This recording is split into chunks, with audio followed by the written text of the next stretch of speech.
মায়ের হেসেলে আপনাদের স্বাগত। আজকে দেখাবো একটা পেঁপে দিয়ে রেসিপি।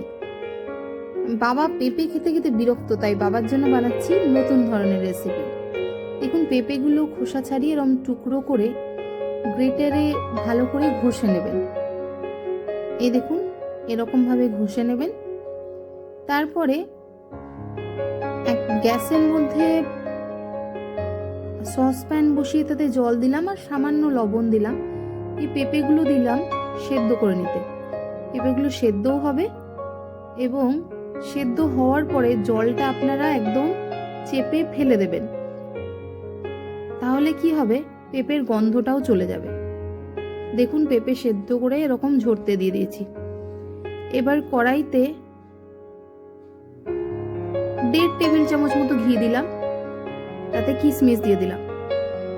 কিশমিশগুলো সামান্য নেড়ে এবার গ্রেট করা সেদ্ধ করা পেঁপেগুলো এর মধ্যে দিয়ে দিলাম।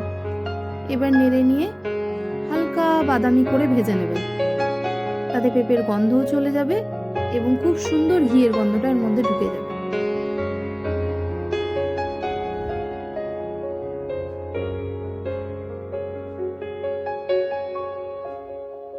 দেখুন, এরকম কালার চলে এসছে।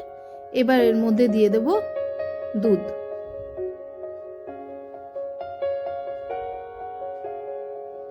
এরপরে দিলাম চিনি। চিনি আপনাদের পেঁপে যতটা থাকবে সেই আন্দাজ মতো দেবেন।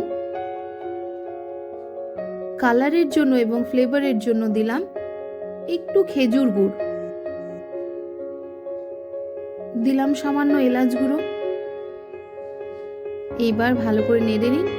দেখুন, কালারটাও সুন্দর এসে গেছে, পায়েস ফুটতেও লেগেছে। রেডি আমাদের পেঁপের পায়েস। সকলে ট্রাই করবেন।